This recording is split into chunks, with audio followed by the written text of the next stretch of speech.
நிர்பயா வழக்கில் குற்றவாளிகளுக்கு விதிக்கப்பட்டிருந்த மரண தண்டனை உறுதிப்படுத்தப்பட்டிருக்கிறது. டெல்லி உயர்நீதிமன்றத்தின் தீர்ப்பை உறுதி செய்து உச்சநீதிமன்றம் தற்போது தீர்ப்பை வெளியிட்டிருக்கிறது.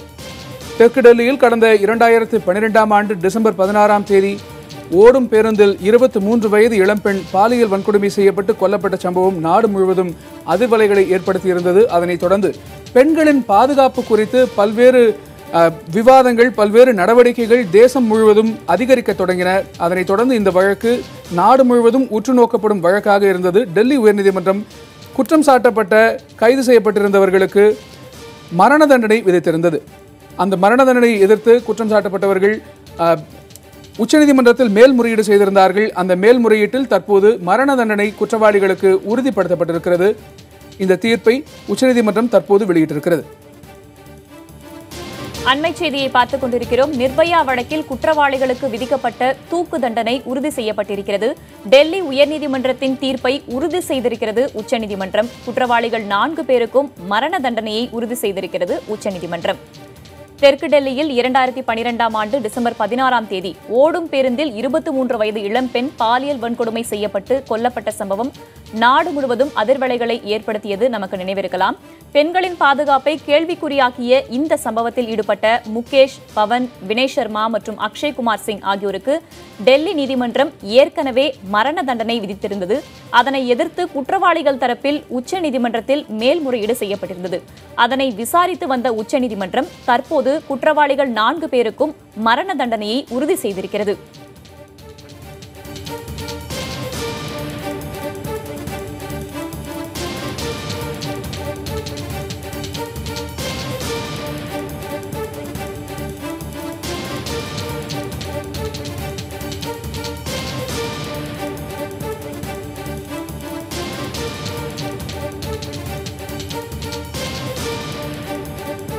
இது தொடர்பாக பேசுவதற்காக நம்முடைய டெல்லி செய்தியாளர் கணபதி இணைப்பில் இருக்கிறார். அவரோடு பேசலாம். கணபதி, உச்சநீதிமன்ற தீர்ப்பு குறித்த சாராம்சத்தை முழுமையாக சொல்லுங்கள். நிச்சயமாக மிகவும் முக்கியமான நிர்பயா வழக்கிலே இன்று நீதிபதிகள் தீபக் மிஸ்ரா மற்றும் நீதிபதி பானுமதி மிகவும் முக்கியமான தீர்ப்பை வழங்கியிருக்கிறார்கள். ஏற்கனவே இந்த வழக்கிலே மரண தண்டனை வழங்கப்பட்ட 4 பேருக்கு மரண தண்டனையை உறுதி செய்திருக்கிறார்கள். இது முகேஷ் சிங், வினய் சர்மா, அக்ஷய் தாக்கூர், பவன் குப்தா ஆகிய 4 பேராகும். இந்த வழக்கிலே மொத்தம் 6 குற்றவாளிகள் இருந்தார்கள். அதிலே ராம் சிங் என்பவர் திஹார் சிறையிலே மார்ச் மாதம் 2013ஆம் வருடத்திலே தற்கொலை செய்து கொண்டார். இதை தவிர இன்னொருவருக்கு குற்றம் நடந்த சமயத்திலே 18 வயது ஆகவில்லை. அவர் சிறார் என்பதால் அவர் பின்னர் விடுதலை செய்யப்பட்டார். மீதமுள்ள 4 பேருக்கு சாக்கேத்தில் உள்ள நீதிமன்றத்திலே மரண தண்டனை வழங்கப்பட்டிருந்தது. பின்னர் அந்த மரண தண்டனை உச்சநீதிமன்றத்தில் உறுதி செய்யப்பட்டிருந்தது. அந்த மரண தண்டனையை எதிர்த்து உச்சநீதிமன்றத்திலே மேல்முறையீடு செய்யப்பட்டிருந்தது. அதிலே பல்வேறு விஷயங்களை கருத்தில் கொண்டு இவர்களுக்கு கருணை காட்ட வேண்டும் என்பது உட்பட பல்வேறு கோரிக்கைகள் வைக்கப்பட்டிருந்தன. நீதிபதி தீபக் மிஸ்ரா மற்றும் நீதிபதி பானுமதி ஆகியோர் இந்த பயங்கரமான கொலை வழக்கின், கற்பழிப்பு கொலை வழக்கின் விஷயத்தை கருத்தில் கொண்டு எல்லா விவரங்களையும் கருத்தில் எடுத்து மரண தண்டனையை உறுதி செய்திருக்கிறார்கள். ரேரஸ்ட் ஆஃப் ரேர் கேசஸ் என்று சொல்லப்படும் மிக அரிய வழக்குகளிலே மட்டுமே மரண தண்டனை வழங்கப்படும் என்று உச்சநீதிமன்றம் ஏற்கனவே சொல்லியிருக்கிறது. அது போன்ற ஒரு வழக்காக இதை கருதி உச்சநீதிமன்றம் மரண தண்டனை அளித்திருக்கிறது. ஏனென்றால் நிர்பயா என்கிற 23 வயது மாணவியை ஓடுகின்ற பஸ்ஸிலே கற்பழித்து கொலை செய்திருந்தார்கள். ஆகவேதான் நாடு முழுவதும் இந்த கொலை காரணமாக கொந்தளிப்பு ஏற்பட்டிருந்தது. பெண்கள் பெருமளவு இது போல பாதுகாப்பு இல்லாத சூழ்நிலையை எதிர்த்து போராட்டங்கள் நடத்தியிருந்தார்கள். இதை பல்வேறு விஷயங்களையும் கருத்தில் கொண்டு ஆதாரங்களை எல்லாம் உறுதி செய்து இப்போது உச்சநீதிமன்றம் இந்த 4 பேரின் மரண தண்டனையை உறுதி செய்திருக்கிறது. இந்த வழக்கை பொறுத்தவரையில குற்றவாளிகள் 4 பேருடைய வழக்கறிஞர் எந்த அடிப்படையில் அவர்களுக்கு கருணை காட்ட வேண்டும் என்று வாதிட்டார். நீதிபதி மரண தண்டனையை உறுதிப்படுத்திய போது அந்த பிளீக்கு என்ன சொன்னார்? அவர்களுடைய கோரிக்கைக்கு என்ன கருத்து தெரிவித்தார்? நிச்சயமாக, அதாவது மிகவும் நீளமாக பல்வேறு காரணங்களை நீதிபதிகள் நீதிமன்றத்தின் முன் எடுத்து வைத்து அதன் பிறகே தீர்ப்பை வழங்கினார்கள். இந்த 4 பேர்களின் வழக்கறிஞர்கள் சொல்லியிருந்தது என்னவென்றால், இந்த 4 பேருமே ஏழைகள், அதிக படிப்பறிவு இல்லாதவர்கள். அப்படி இருக்கும் சூழ்நிலையிலே இவர்களுக்கு மரண தண்டனை விதிக்கப்பட்டால் இவர்களுடைய குடும்பத்தின் கதி என்ன போன்ற பல்வேறு விஷயங்களை கருத்தில் கொள்ள வேண்டும் என்று சொல்லியிருந்தார்கள். அதுவும் அல்லாமல் இது திட்டமிட்டு செய்யப்பட்ட ஒரு குற்றம் கிடையாது. குடிபோதையில் இருந்தவர்கள் ஒரு பஸ்ஸை எடுத்து, அதாவது காலியாக இருந்த ஒரு பஸ்ஸை எடுத்து அதை ஓட்டி அதிலே 2 பேர் பயணிகளாக ஏறியவர்களை தாக்கி அதில் ஒருவர் தான் நிர்பயா என்று சொல்லப்படுகின்ற அந்த மாணவி. அவரை கொலை செய்திருந்தார்கள், கற்பழிப்பு செய்து கொலை செய்திருந்தார்கள். ஆகவேதான் இந்த விஷயங்களை எல்லாம் கருத்தில் கொண்டு இவர்களுக்கு கருணை காட்ட வேண்டும் என்று அவர்களுடைய வழக்கறிஞர்கள் பல்வேறு கோரிக்கைகளை முன்வைத்திருந்தார்கள். அந்த கோரிக்கைகள் அனைத்தும் நிராகரிக்கப்பட்டு விட்டது. போலீஸ் தரப்பிலே கொடுக்கப்பட்ட ஆதாரங்கள் மற்றும் சாட்சியங்கள் அனைத்தும் ஏற்றுக்கொள்ளப்பட்டிருக்கின்றன என்பதை உச்சநீதிமன்றமும் உறுதி செய்யப்பட்டிருக்கிறது.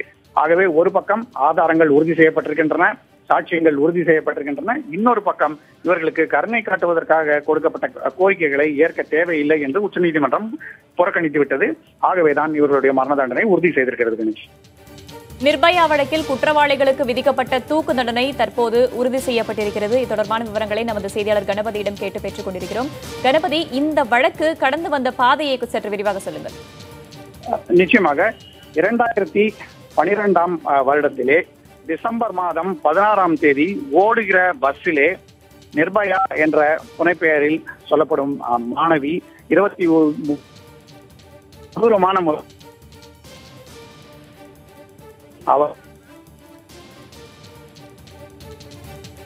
கணபதி, இணைப்பிலேயே இருங்கள். தற்போது இந்த விவகாரம் குறித்து பேசுவதற்காக நம்முடைய செய்தியாளர் நிரஞ்சன் இணைப்பில் இருக்கிறார். அவரிடம் பேசலாம். நிரஞ்சன், இன்றைக்கு நீதிபதி இந்த 4 பேருடைய மரண தண்டனையும் உறுதிப்படுத்தி தீர்ப்பினை வழங்கியிருக்கிறார். நீதிபதி தெரிவித்த கருத்துக்கள் என விரிவாக சொல்லுங்கள்.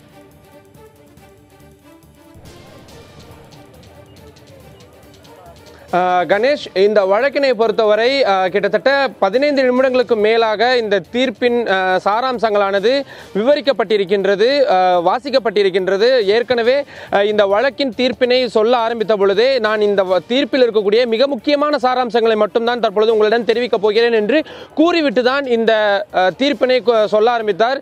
உச்சநீதிமன்ற நீதிபதியாக இருக்கக்கூடிய தீபக் மிஸ்ரா மற்றும் அசோக் பூஷன் மற்றும் பானுமதி ஆகியோர் அடங்கிய அமர்வுதான் இந்த தீர்ப்பினை தற்பொழுது கூறியிருக்கின்றார்கள். இதில் 2 தீர்ப்புகளானது தற்பொழுது கூறப்படுவதாக கூறிதான் தீபக் மிஸ்ரா வழங்கியிருக்கின்றார். இதில் மிக மிக முக்கியமான ஒரு விஷயமாக பார்க்கப்பட வேண்டியது என்னவென்றால், இந்த வழக்கினை மிகவும் அரிதினும் அரிதான ஒரு வழக்கு என்ற ஒரு வார்த்தையினை பயன்படுத்தியிருக்கின்றார்கள். அப்படி பயன்படுத்துகிறார்கள் என்றால் அது மிக மிக முக்கியத்துவம் வாய்ந்த ஒரு வழக்காகத்தான் பார்க்கப்படும். ஏனென்றால் நீதிமன்றங்கள் அவ்வளவு எளிதில் அந்த ஒரு பர்டிகுலரான அந்த வார்த்தையை பயன்படுத்த மாட்டார்கள். இந்த வழக்கில் நிர்பயா அவர்கள் என்னென்ன மாதிரி எல்லாம் வன்கொடுமைக்கு ஆளாக்கப்பட்டார், அந்த பாலியல் பலாத்காரத்துக்கு உள்ளாக்கப்பட்டார் உள்ளிட்ட அனைத்து விஷயங்களையும் விவரித்து தான் இந்த தீர்ப்பானது வழங்கப்பட்டிருக்கின்றது. அது மட்டுமில்லாமல் இந்த சம்பவத்தின் காரணமாக சமுதாயத்தின் மீது இருக்கக்கூடிய நம்பகத்தன்மை என்பது சிதைந்திருப்பதாகவும் அதனை மீட்டெடுப்பதற்காகவும் அதனை உறுதிப்படுத்துவதற்காகவும் தான் இந்த தண்டனை உறுதி செய்யும் இந்த தீர்ப்பினை நாங்கள் வழங்கி இருக்கின்றோம் என்ற அந்த வார்த்தையினை கூறிதான் இந்த தீர்ப்பினை தற்பொழுது வழங்கியிருக்கின்றார். நாம் இந்த தீர்ப்பு வாசிக்கும் பொழுது உள்ளே இருந்தோம் என்பதன் காரணமாக மிக முக்கியமான சில விஷயங்களை கூறியிருக்கின்றார். இந்த கொலை குற்றத்தில் இந்த 4வரும் ஈடுபட்டதற்கான ஆதாரங்கள் மிக தெளிவாக இருக்கின்றது. டெல்லி காவல்துறையினர் வழங்கி இருக்கக்கூடிய பல்வேறு ஆதாரங்களின் அடிப்படையிலும் சரி, DNA டெஸ்டுகள் உள்ளிட்ட பல்வேறு விஷயங்களை ஆராய்ந்து பார்த்ததிலும் இவர்கள் இந்த குற்றங்களை மேற்கொண்டதற்கான ஆதாரங்கள் வலுவாக இருப்பதை நாங்கள் கண்டுகொண்டிருக்கின்றோம் என்ற வார்த்தையினும் கூறியிருக்கின்றார். அதே போல உயர் நீதிமன்றமும் சரி, நீதிமன்றமும் சரி, ஏனென்றால் சாக்கெட் நீதிமன்றம் தான் இவர்களுக்கான இந்த மரண தண்டனையை முதலாக தெரிவித்திருந்தார்கள். அதற்கு பிறகு ஹைகோர்ட் அதனை உறுதி செய்திருந்தார்கள். இந்த 2 நீதிமன்றங்களும் வழங்கிய அந்த தீர்ப்பு என்பது சகல விஷயத்திலும் இந்த வழக்கில் ஆராயப்பட்டு கொடுத்திருப்பதன் காரணமாக அதில் மாற்றம் செய்ய வேண்டிய அவசியம் இல்லை என்பதனையும் அவர்கள் கூறியிருக்கின்றார்கள். அது மட்டுமில்லாமல் பல்வேறு வழக்குகளின் மிக முக்கியமான சாராம்சங்களை மேற்கோள் காட்டியும் இந்த வழக்கின் இந்த தீர்ப்பானது வழங்கப்பட்டிருக்கின்றது. 2 தினங்களுக்கு முன்பாக 4 வயது குழந்தை ஒருவரை பாலியல் பலாத்காரம் செய்து கொன்ற ஒருவருக்கு உச்சநீதிமன்றம் தீர்ப்பினை உறுதி செய்திருந்தார்கள். அவரது மரண தண்டனை உறுதி செய்து உத்தரவு பிறப்பிக்கப்பட்டிருந்தது. அந்த தீர்ப்பின் சில முக்கிய அம்சங்களையும் மேற்கோள் காட்டிதான் இந்த உத்தரவானது இன்றைய தினம் பிறப்பிக்கப்பட்டிருக்கின்றது. சமுதாயத்தில் இது மாதிரியான இருக்கக்கூடியவர்களுக்கு அந்த மறுவாழ்வு கொடுப்பதற்கான அது போன்ற விஷயங்களில் அதிக கவனம் செலுத்த வேண்டிய ஒரு சூழ்நிலை ஏற்பட்டிருக்கிறது. இது மாதிரியான வார்த்தைகள் எல்லாம் இன்றைய தினம் நீதிபதிகள் தெரிவித்திருக்கின்றார்கள். இந்த தீர்ப்பினை அவர்கள் ஒரு மிக முக்கியமான ஒரு விஷயமாகத்தான் அவர்கள் கூறியிருக்கின்றார்கள். சமுதாயத்தில் இருக்கக்கூடிய பல்வேறு பிரச்சனைகளுக்கான ஒரு வருத்தங்களையும் அவர்கள் இன்றைய தினம் பகிர்ந்து கொண்டிருக்கின்றார்கள். அது மட்டுமில்லாமல் இந்த வன்புணர்ச்சி சம்பவத்தை பொறுத்தவரை ஹியூமனிடேரியனே இல்லாமல், அதாவது மனிதாபிமானமே இல்லாமல் இவர்கள் நடந்து கொண்டதற்கான சாத்தியக்கூறுகள் இருப்பதையும் நாங்கள் கண்டு கொண்டிருக்கின்றோம் என்ற இந்த வார்த்தைகள் அனைத்தையும் கூறிதான் இந்த தீர்ப்பானது இன்றைய தினம் வழங்கப்பட்டிருக்கிறது. கணேஷ், நிரஞ்சன், நிர்பயா வழக்கை பொறுத்தவரையில் இந்தியாவில் பெண்களுக்கு எதிரான குற்றச்செயல்கள் எந்த அளவிற்கு நடைபெறுகின்றன என்பதை இந்த நிர்பயா வழக்கிற்கு பிறகு நிறைய வழக்குகள் வெளிவரத் தொடங்கின. இது ஒரு மிக முக்கியமான வழக்கு என்றே சொல்லலாம். இந்த வழக்கில் தற்போது இவர்களுக்கான மரண தண்டனையை உச்சநீதிமன்றம் உறுதி செய்திருக்கிறது. இந்த நால்வருக்கும் அடுத்த கட்டமாக ஜனாதிபதியிடம் கருணை மனு போடுவதற்கான வாய்ப்புகள் இருக்கிறதா? அது பற்றி சொல்லுங்கள்.